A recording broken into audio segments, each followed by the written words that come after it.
Thank you. Good afternoon. I'm Josh Fallon with Schnabel. I've enjoyed spending the last couple of days with you guys and as we've talked through the steps of leadership. Because Schnabel has 60 years of experience, they have a foundation in continuous improvement for design and construction methods.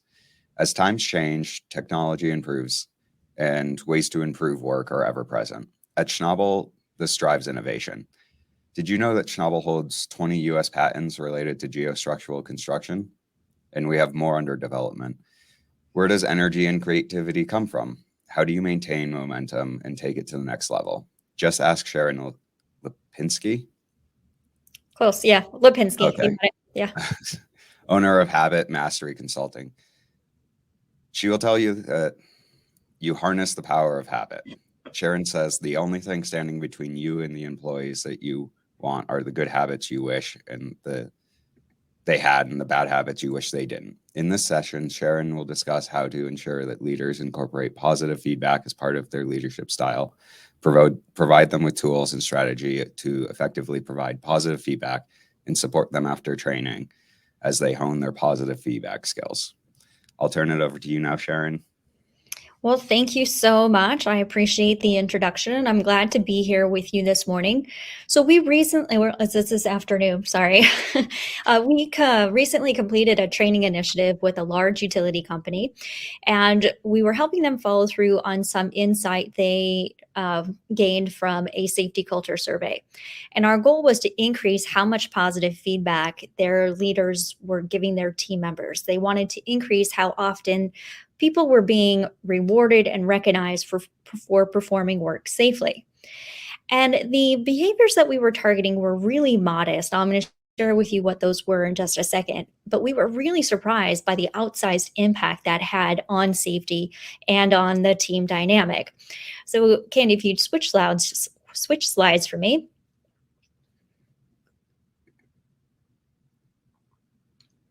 There we go. All right, so I'm going to use this case study to walk you through some of the key components of a behavior change and training initiative so that even if positive feedback isn't something that you do want to target, I'm confident that you're going to get many valuable insights that you can take away, that you can apply to any sort of training initiative or behavior change that you're trying to implement in your organization. And we will take questions as we go. So just feel free to pop them right into the chat or the Q&A. And Candy, if I don't see them, if you can just hop in and let me know that there are questions there, that would be great.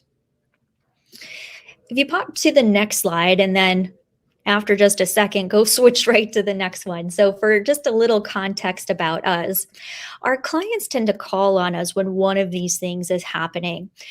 They might hear themselves saying, my goodness, didn't we just do training on that? Why are they still doing it this way?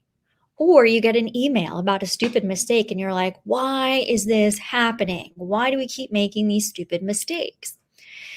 Or you're holding some annual training, you're bringing people together for an all hands event and you're wondering, well, how do we make sure that this event results in long-term measurable behavior change and we don't end up wasting time and money? Or maybe you've done a safety culture survey and you're like, well, what next? What do we do with this information that we got? Candy, for the next slide, please. So you can think of us as a bridge that closes the training gap, the gap between what people know they need to do and what they're actually doing. And we take our strategies and we can apply them to lots of different areas. They flip to the next slide. So here are just some examples of what that might look like. And I'm going to give you a second to read through this list here. And if you want to pop into the chat box or the Q&A, if any of these jump out at you, what are you trying to work on in your organization? Anybody want to weigh in on what seems like an important new habit you'd like your team to have?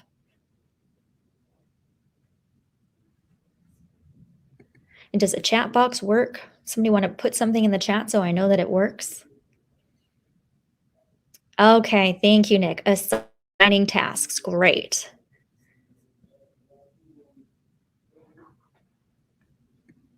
.360 walk around, another excellent habit to have.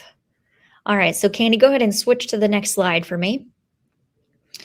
So these strategies that we're going to talk about will also apply to assigning tasks to 360 walk around. Here's an example of an engagement we did around New Year's. Well, it was around personal well-being, but because it occurred around New Year's, it was themed for New Year's resolutions, and we helped people target behaviors like exercising or eating healthier, reading more, spending less time on their phone.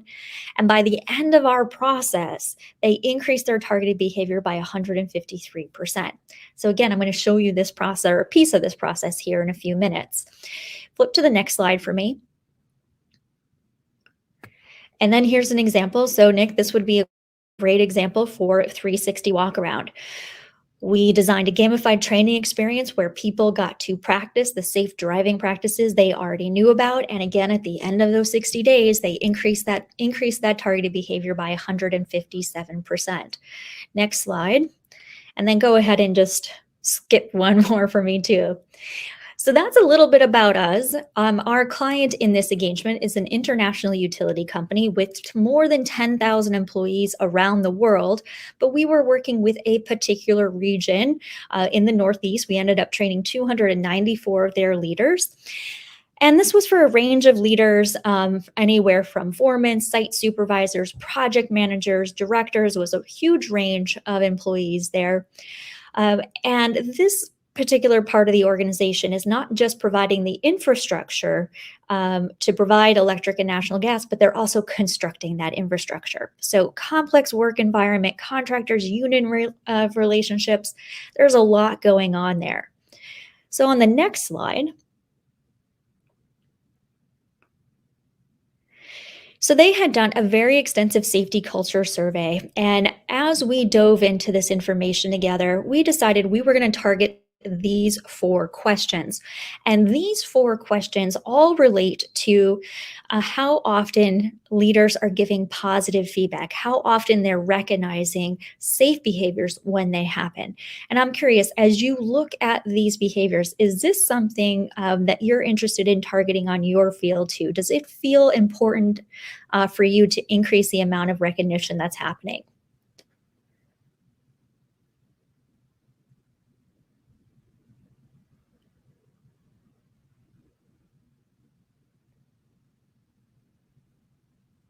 Go ahead and type that into the chat box for me. Are these important to you too?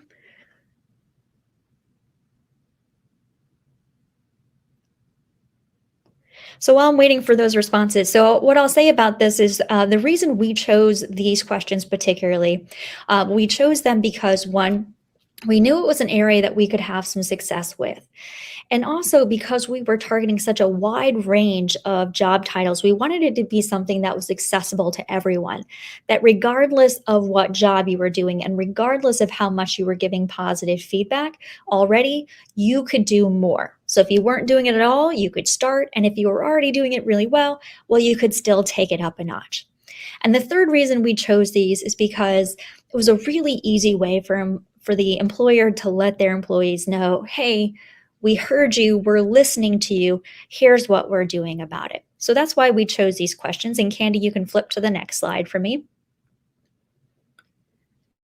So our goal with this particular project was to increase the amount of positive feedback, to increase scores on these 4 questions. But the whole point of doing that is that it improves the safety culture. And the whole point of improving the safety culture is to improve safety. So if you flip to the next slide for me. So when we start working with a company, we tend to follow this 4-step process. And it's 5 steps, but for the purposes of time, we're collapsing the first 2 into discovery and strategy. But you can take this same process and you can apply it to anything that you're trying to do in your organization. We start with discovery, we start with strategy, and this is where we're getting really clear on what is our problem. What's getting in the way of people doing this already? Because there are absolutely obstacles in the way. If there weren't, people would already have all of these habits to begin with, right? So something's getting in the way, and we really have to understand what that is. And then when we have that information, and then not until we have it, do we develop our strategy. That's when we know what we need to talk about and how we need to talk about it. Then we develop right? We actually do that hard work, writing out the trainings, writing out the communication, because a successful training program starts way before anybody steps foot in a classroom or logs into something. We want people showing up, interested and willing to hear what it is we have to say. The delivery phase is what everybody gets to see, right? That's where you're standing in front of a classroom and talking. That's when you're sending out the actual emails. And then comes the brain change phase. And this is really the most important. Everything we've done up until this point is easy. But if you care about long-term measurable behavior change, you have to care as much about what happens after the training as you do about what happens during the training. We're going to talk about each one of these phases in more depth. So on the next slide is our timeline for this process with this particular client. We started our discovery in May, and in June, we were writing that training. We were writing up our communications. In July, we were delivering that training, although we had a few makeup sessions in August, but mostly the August and September phase months were in our brain change phase as people were practicing their new behavior in our habit challenges. And then we followed up with them in October and November with follow-up surveys and interviews. Next slide, please. So let's dive into the discovery and strategy phase on the next slide, please. So for each one of these processes, for each one of these phases, I'm going to start with sharing the gap that you want to make sure that you address. This is the bridge that you need to cross. And then we're going to talk about specific tasks and specific goals for each stage before we talk about this examples for this particular training. So the risk with this particular phase is that you're not really understanding the problem. When it comes to a training, you're trying to figure out, well, why aren't people doing it now? And the odds are that you really only have a very small knowledge issue. Now, knowledge might be part of it, but also you probably have a lot of other things going on. There might be cultural issues. There might be issues that I don't believe in your solution. You might have issues around people not wanting to be told what to do. You might have logistical problems. But you can't really design an effective training if you don't understand those problems. So that's the risk here. On the next slide, our goal for this phase is to identify what our needs are and clarify our goals. So we're evaluating those current gaps. We're evaluating, is it knowledge? Is it cultural? Is it logistical? And based on that information, we might find a lot of behaviors that we need to target, but we're going to prioritize that. Where do we want to start first? We need to make sure that we understand the current beliefs, the potential obstacles, and then we're going to create a picture of what success looks like. That when we get to the end of this process and we look back and we say, well, this was great. I'm really glad we did this. Why? What is happening? What is different that tells you that this was a success? Let's paint that picture. And so our checklist here is, have we identified our targeted behaviors? Have we identified the appropriate attendees? Because not all people will necessarily need all training. And we don't want to waste people's time with training that doesn't interest them, doesn't help them do their jobs. So let's make sure we've tailored that list. Have we identified our obstacles to implementing the behaviors we're going to be talking about? And have we identified measurable outcomes as a result of this training? On the next slide. So for this particular engagement, our discovery phase consisted of 31 interviews with prospective attendees.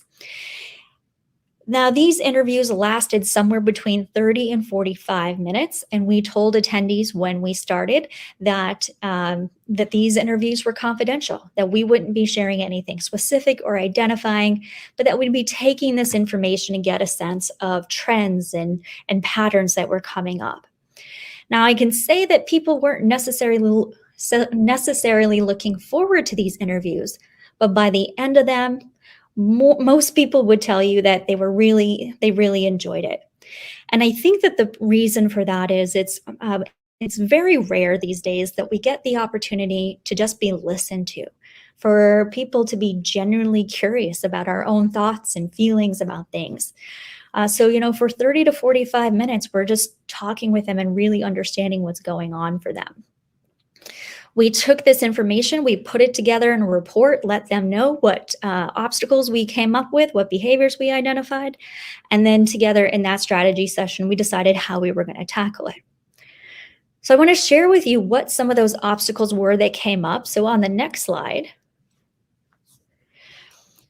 we heard three things come up in our interviews. And the first of them was, if you don't know what I do, you can't support me. Now, that was definitely going to be a challenge for me because I had not done their job, right? They were doing very complex, difficult work, requires years of experience, lots of training. I didn't have that. I did not know what they did really on a daily basis. It wasn't just a problem for me, though. This was an issue that was coming up throughout the organization.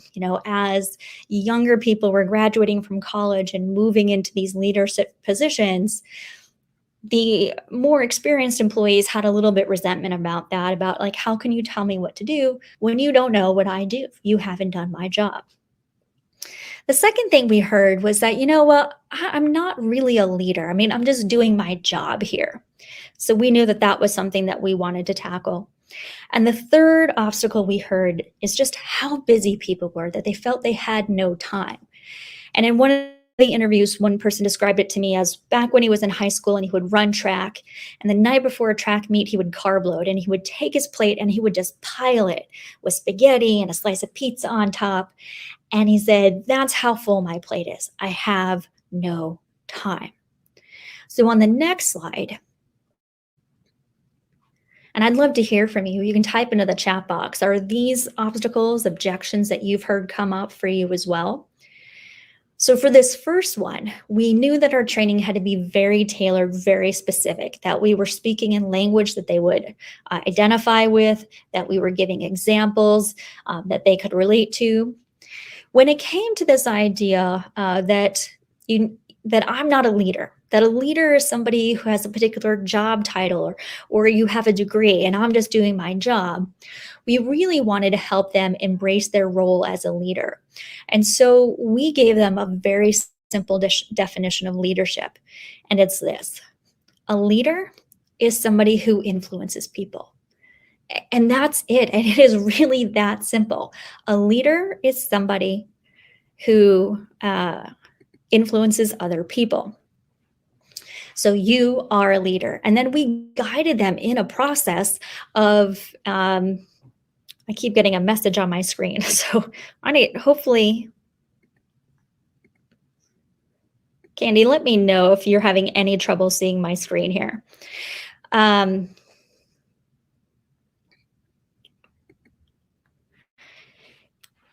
So we really wanted to help them embrace their role as a leader. So we guided them in a practice of defining what leadership looked like for them. And when it came to we have no time objection, we knew we really had to minimize the time and disruption that was coming up for them for this training. I'm going to tell you how we did that when we get to the delivery section. So if you flip to the next slide. So a few months after we started this project, I started working with another utility company, different part of the country, and they wanted to do the same thing, increase the amount of positive feedback that was happening. And what was interesting about this is that as soon as we started that discovery phase, we were coming up against different objections. Even though it was the same behavior, in this particular community, the objection was, hey, why do I have to tell you good job for doing your job? And this had a bit of a generational angle to it, because they would say, you know what, that is just the problem with millennials these days. They need a ribbon for everything. They need a participation trophy. And so we knew if we didn't tackle that objection, that we weren't going to change this behavior. And on the next slide,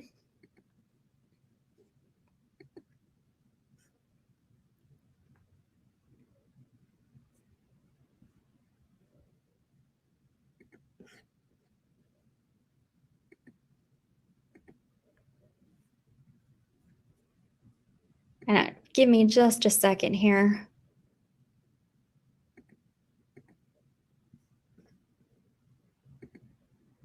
So this app seems to be using up all of the memory on my computer, and it's not liking it. So hopefully you can still hear and see me okay. So the strategy to tackle this objection is we needed to find something that they cared about more than they cared about their moral outrage of having to give positive feedback for doing your job. And so what we found out is that they really cared about was getting their job done. And so we used that value to show that let's divorce this behavior we're asking from this emotion, because the fact is that this works. Here's how it works. And if you care about getting your job done, if you care about results, then you care about increasing the amount of positive feedback that you're giving. So it's just interesting to note that even when you're targeting the same behavior, you might have to talk about it differently depending on what those obstacles are for people. So on the next slide,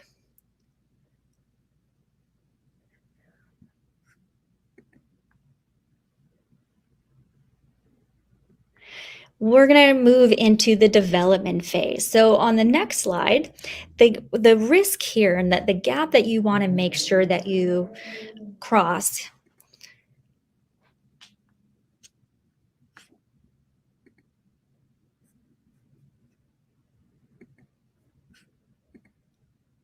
and I'm assuming, Candy, that you have changed the slide, but I'm not seeing the slide change. Do you want me to change it from, I'm showing the one with the bridge on it, boring training that doesn't connect.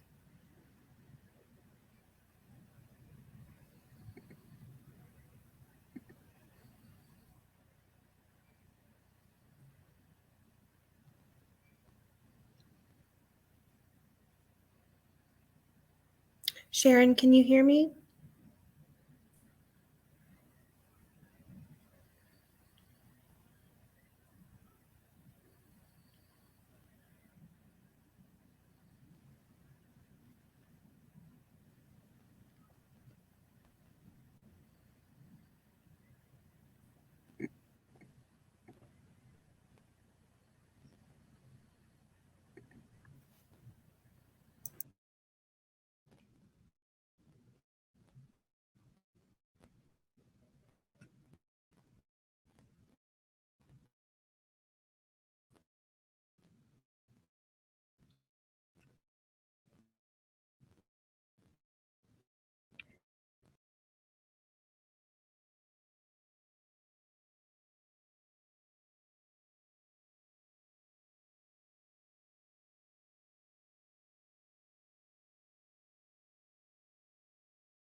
Sorry, everyone.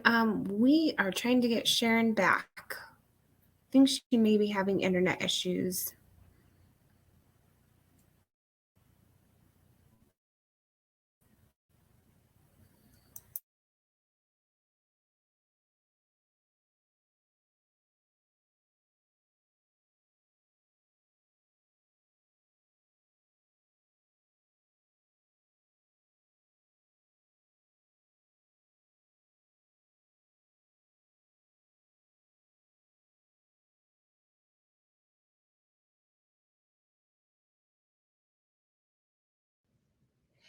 All right, I think I'm back. Can you all hear me? We can hear you. Okay. Welcome back.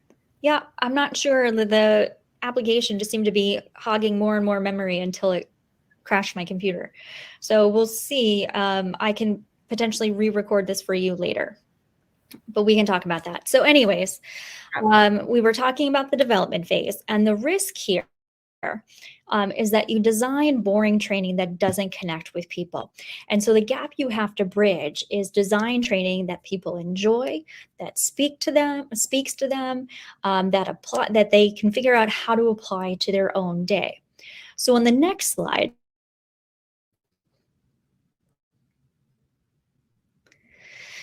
our goal for this then is we had our discovery phase, we had our strategy session, so we know here's what we need to do. Now we do that hard work of creating.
Sorry about this, everyone.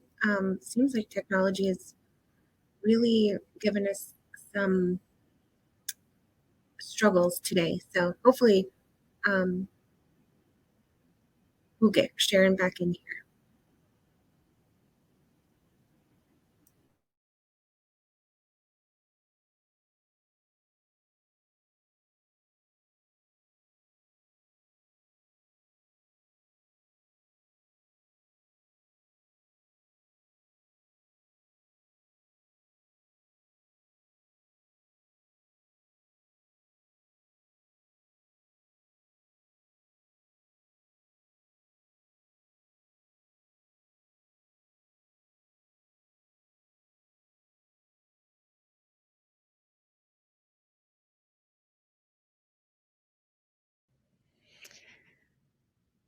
Can you see me now? Best we can. Okay. My computer does not like this software for whatever reason. I apologize. I know that's no fun as an attendee. I've sat through those, technology problems on a trainings, and I know that they're no fun.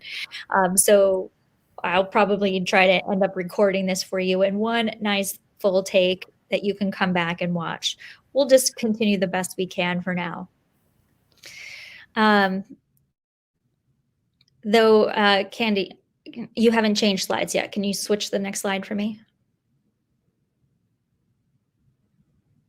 Okay. Yeah. So at this point in time, I'm not even sure what you heard the last thing that I was saying, but let's move on to what we were doing with this particular client.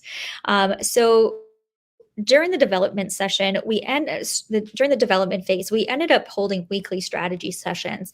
We don't necessarily always do that, but because for this client, if you don't know what I do, you can't support me was so strong. We knew we just really had to hyper customize this. So what we ended up doing was essentially writing the training word for word, and then we would show up and we would take a section of the training and we would workshop it. What words are people using? What's an example that we can use to illustrate this point? So again, it ended up being very hyper customized to them. We also knew we had that objection of I have no time. So this had to be a very effective and brief training. So we did it 2 hours virtually. So 2 hours is the minimum amount of time that we can do something substantial. It's also the longest amount of time that we can do without taking a break. And we just knew that given the critical roles that these people were playing on their sites, that if we lost them, if we let them take a break, they would be out talking with people and we would never see them again.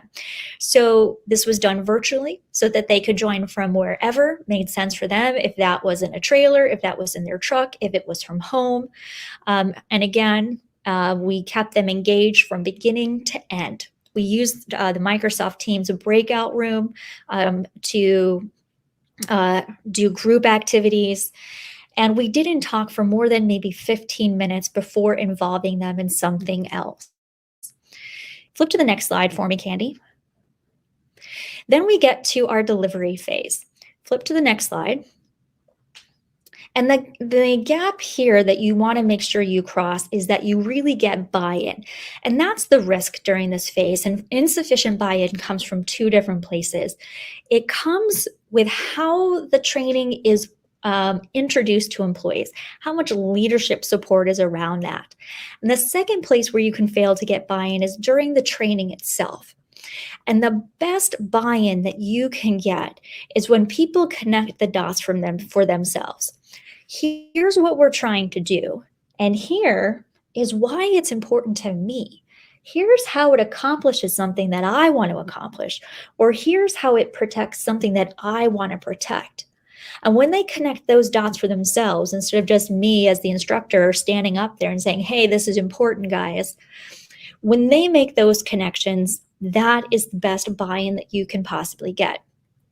So on the next slide, our goals for this phase are very logistical. We're delivering the training. We're using communications to build interest, to sustain interest in the program. We are delivering the training and we're using those, in this case, it was surveys, to continue to get feedback on what is working, what's not working, and continuing to tweak the training as we go.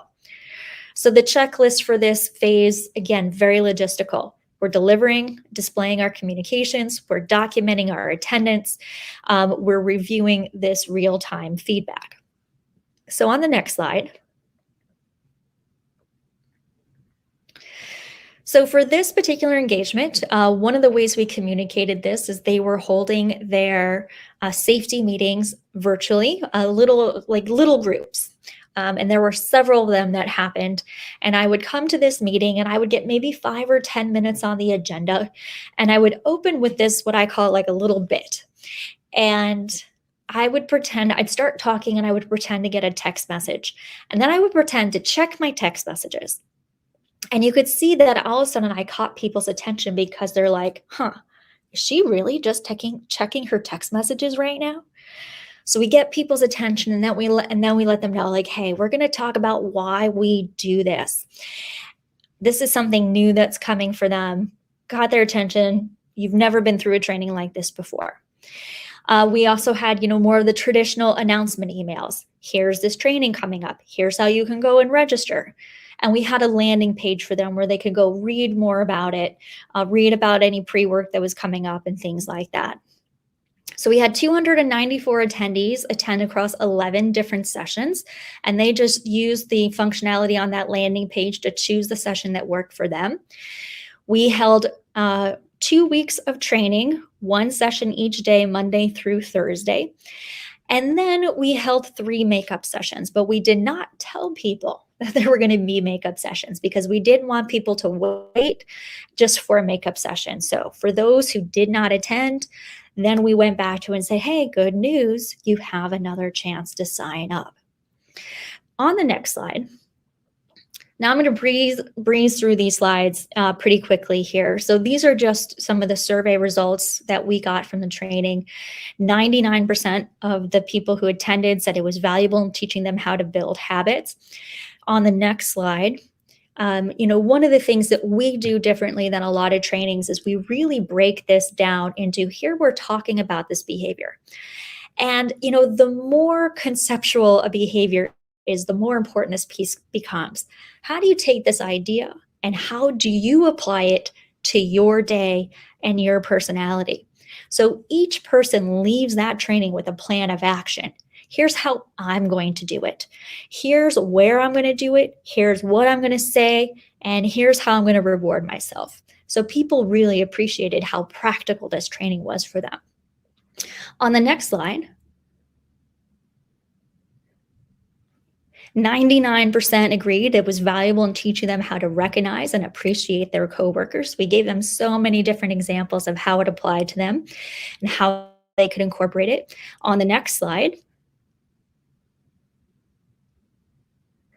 96% agreed that it held their attention, it was enjoyable. And given just how much work went into customizing this training for them, it was very gratifying to see that 99% said that it related well to them and their culture. On the next slide,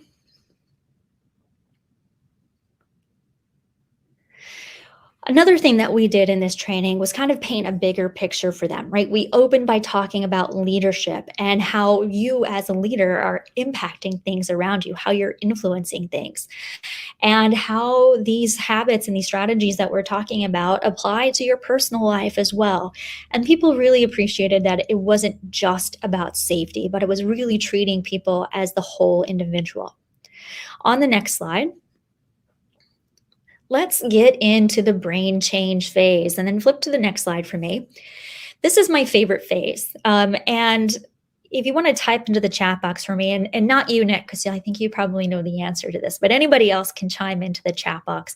How long do you think it takes to create a new habit? How long does it take to change your behavior for the long term?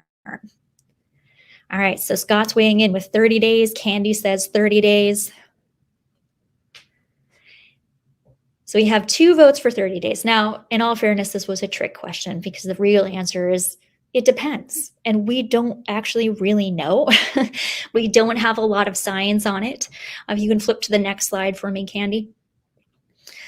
There's only one study that I know of out of the University of College London, and they followed 96 participants in creating a habit of their choosing. And they found that it took anywhere from 18 days to, I don't know if you're ready for this number, 256 days. So that is a huge range there. But it depends on a lot of factors. It depends on things like motivation. Why am I doing this? How important is it to me? It depends on frequency. Something that's happening every day or multiple times a day is so much easier than something that happens once a week or once a month. It depends on things like support. How well is the environment around you supporting you? And how about the people around you? Are they supporting you, or are they making you feel like an idiot for doing this? And so the risk here is that you don't sustain the initiative, right? You've invested all of this time, all this money, but there's always this pressure to move forward and let's do the next thing. Let's tackle the next skill. But it takes time.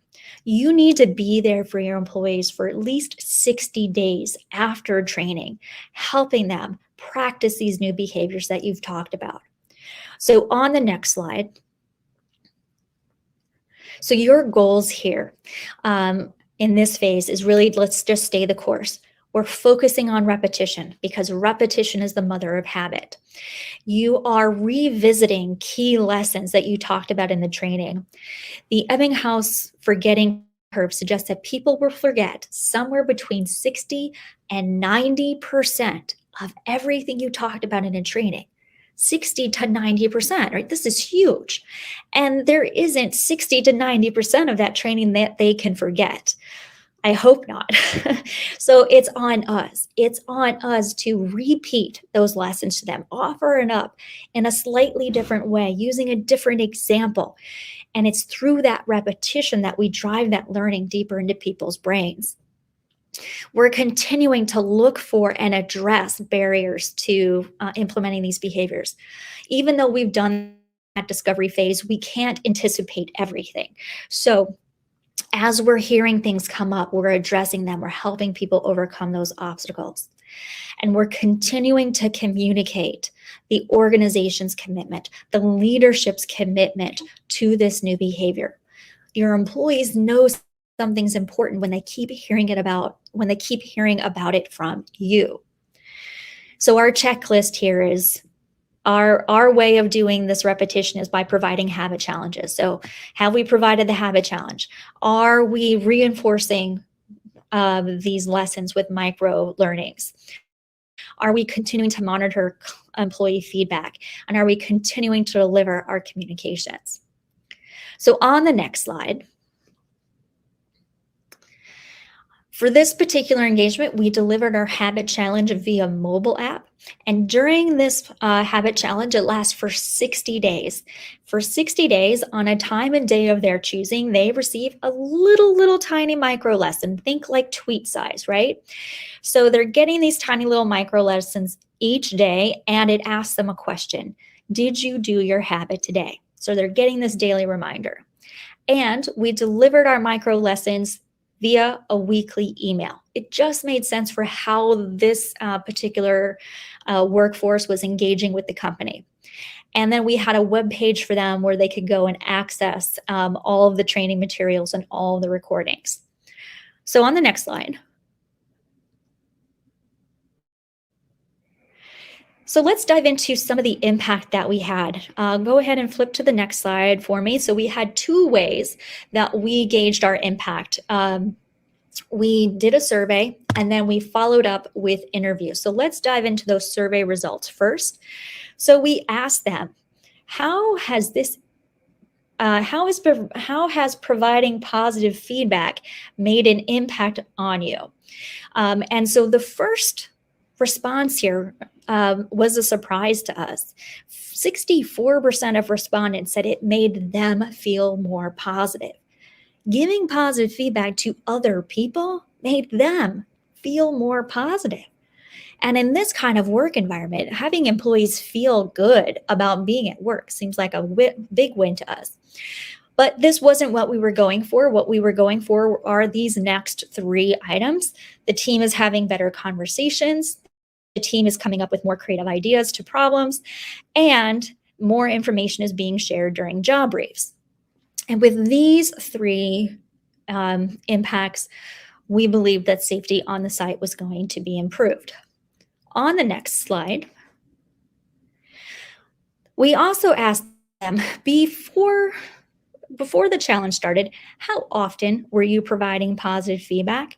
So was it never, once or twice a week? Is it a few times a week, once a day, multiple times a day?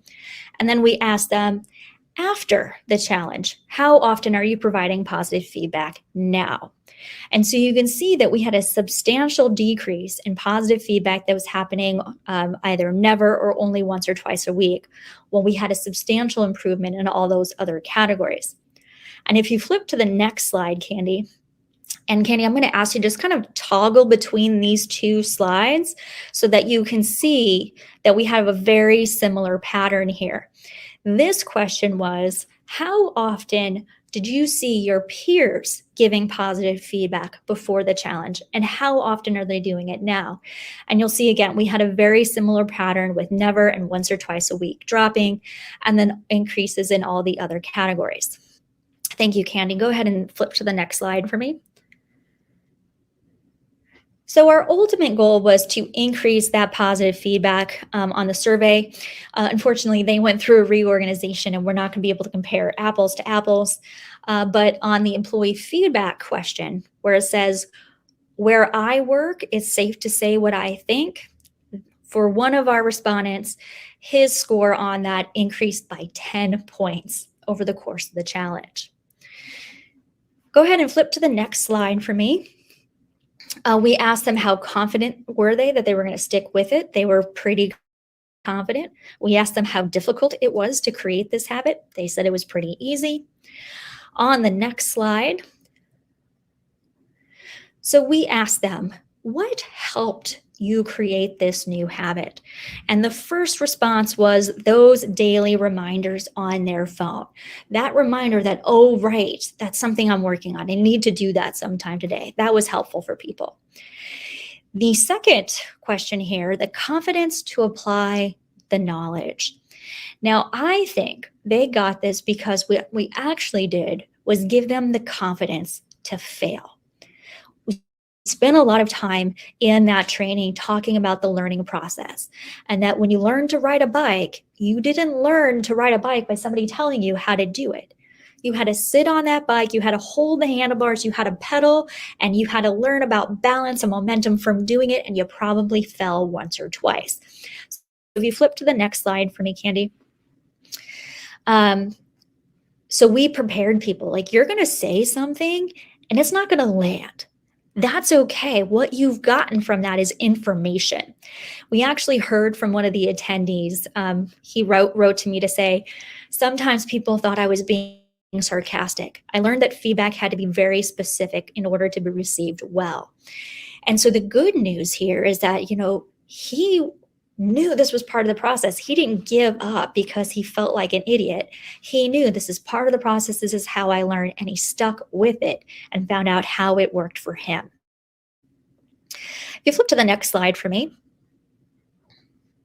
So let's talk about some of the insights we gained from the interviews. On the next slide, there were 4 main themes that came up in our interviews. 38% of respondents shared that it impacted them personally, professionally, that just overall they were having more feelings of positivity and improved relationships. In fact, one person told me that during the training, what he actually realized was that his mood impacted others. And so what he did differently is when he came home at the end of the day, that first interaction with his family was going to be a positive interaction. And his whole relationships with his family improved because that first interaction was a positive experience for him. Again, though, that's not what we were going for. It was nice that people found that, but what we were really hoping for was productivity improvements, which we got, increases in safety behavior, increases in collaboration. And I actually have a story for each one of these. So if you'd flip to the next slide for me.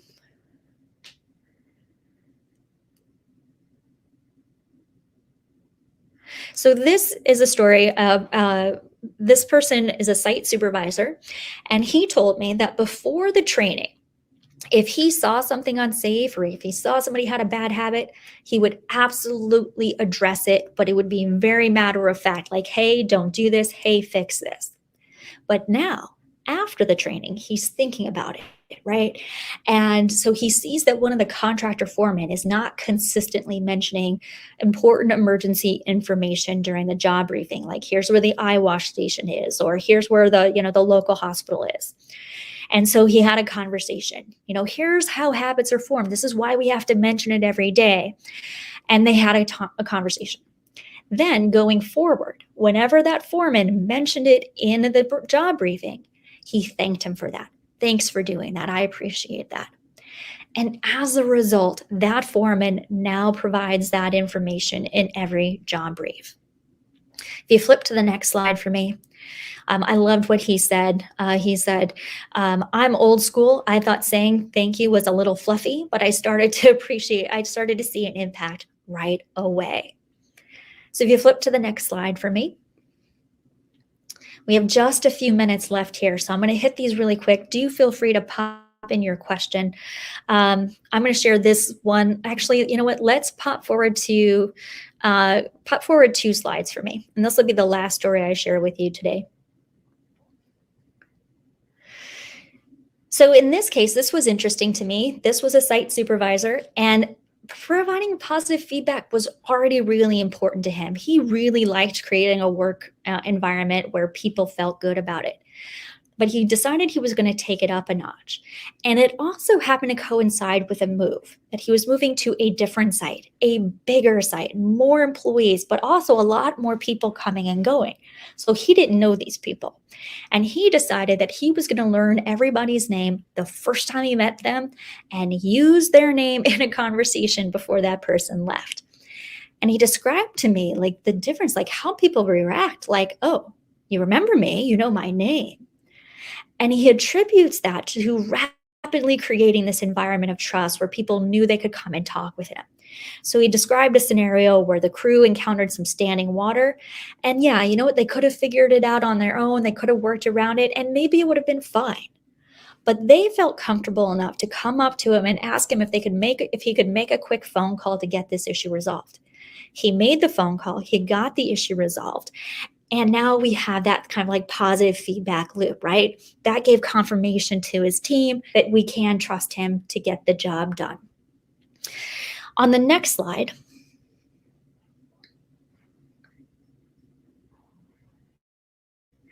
so I recently completed some research into the most important things, what safety professionals and corporate leaders told me what were their most important things when it came to safety initiatives, specific behaviors that they wanted to target, the most important role that leadership plays in a safety program, and what the most important thing the front line needs to know about safety. I'd love to share that report with you. We're also going to be hosting a special forum for our client base on these and helping people identify their own most important things. So you are, yes, thank you, Candy, for putting that in there. You are invited to join us for that. If you email me at sharon@habitmasteryconsulting.com, I will happily share that information with you. All right, so that wraps up my presentation, but we have just a couple minutes if anybody has any questions.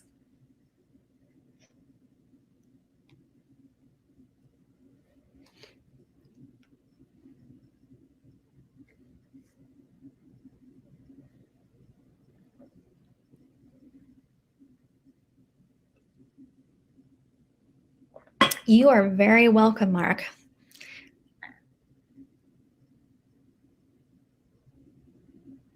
Well, again, you have my email address. So if questions come up, please reach out and I happily share that report with you. And I hope to see you at a future event. Thank you so much for inviting me to join you for your conference today. Enjoy the rest of your sessions. Thank you so much.